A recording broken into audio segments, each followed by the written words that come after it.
The world is a stage, and we are mere actors. William Shakespeare. When I think of active imagination and fantasy, you kind of think, well, how is this done, and how do I go about doing it? I learned a technique years back, and it revolves around creativity and imagination. And when I was younger, I actually discovered my first archetype, and that was a princess. So when I was little, I pretended I was this princess, had a backstory, and created her.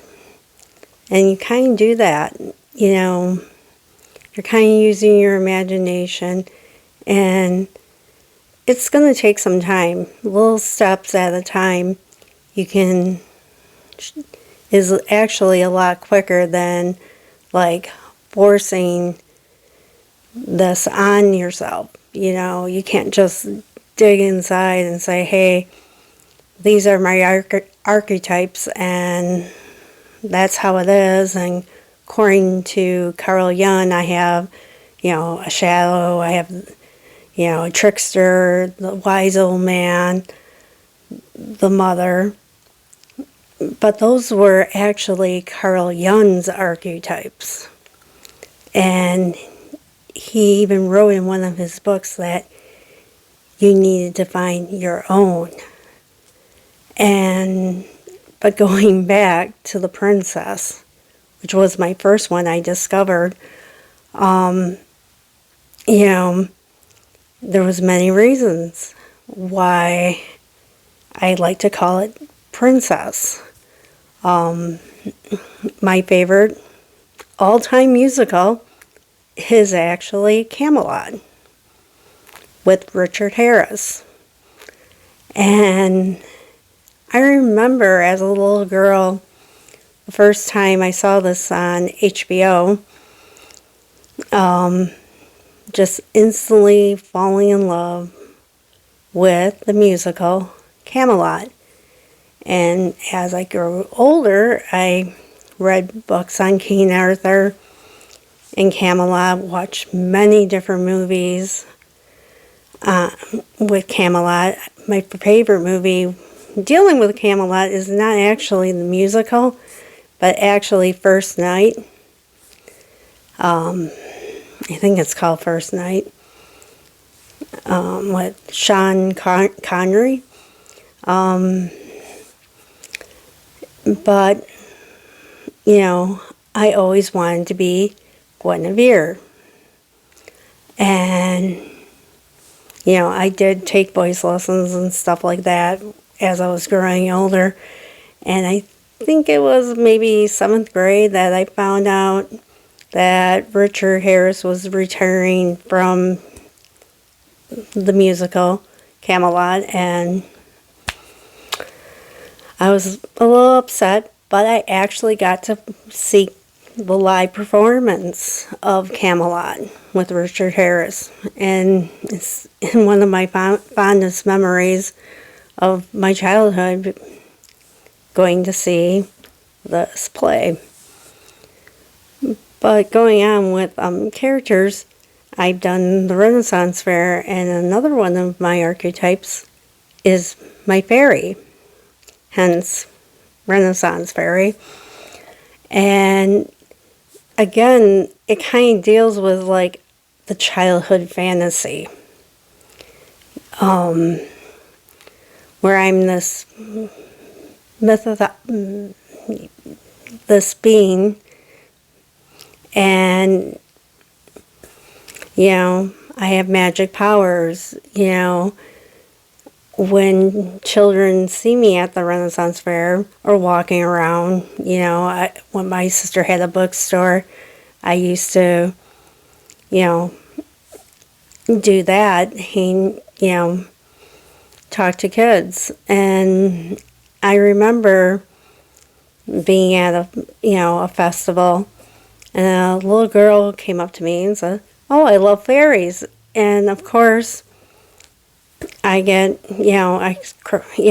get down to their level, and I started talking to her. And she asked me where I got my magic powers. And I told her. I told her about mathematics, that magic comes from math. And, I kept on telling her, if you study, you too can have the power of the fairies.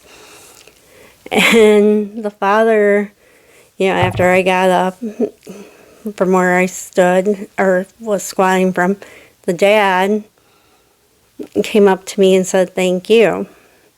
I don't know if this little girl is, the next math whiz, but it gives me quite joy seeing that my childhood, I lived with an alcoholic for the first 15 years of my childhood, or yeah, and my escape route was fantasy.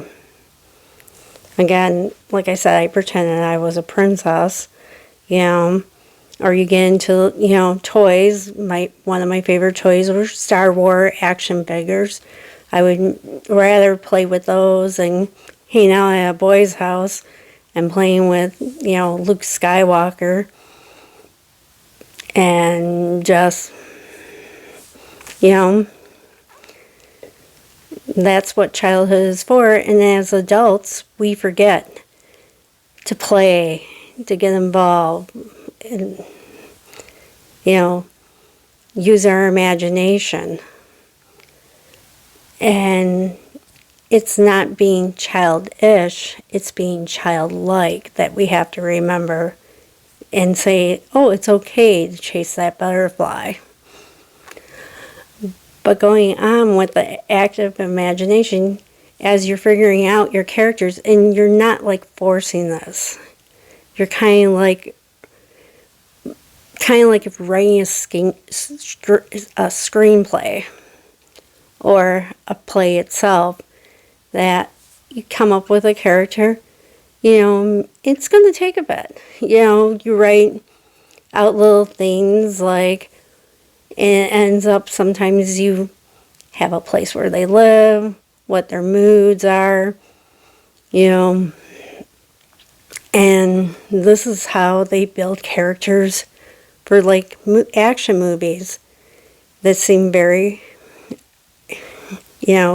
archetypic. And it's like once you start just working with the one character, writing a little bit tidbit here and a little bit tidbit there, and slowly build them. And this is how you're literally writing your own red book, kind of like Carl Jung with his red book. And even before you start like probably engaging in active imagination, you start forming these characters, and it gets easier when you go into active imagination, and that even takes time, going, "Hi, I have a question." Sometimes when I'm engaging in it, I'll ask, "Well, who am I? Who am I today?" And, whatever comes forward will start communicating somewhat to me, or it's a feeling, a sensation, intuition. And once you get done with this, you can jot it down or add it to your story, and it happens. And don't get discouraged, if it doesn't work right away for you. I mean, it's a form of meditation where you're kind of letting go, but saying it's okay for the ego to take down its firewalls, not letting the side to come in, and you kind of like intertwine the two in a nice, beautiful dance. And if you want to hear more about active imagination and helpful tips like what I do, because I give myself, well, I can probably talk about it now, but I give myself 45 minutes to relax or longer. And I get, like I said, get actively involved and ask questions.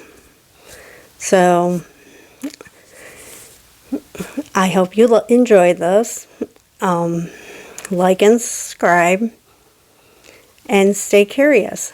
Thank you.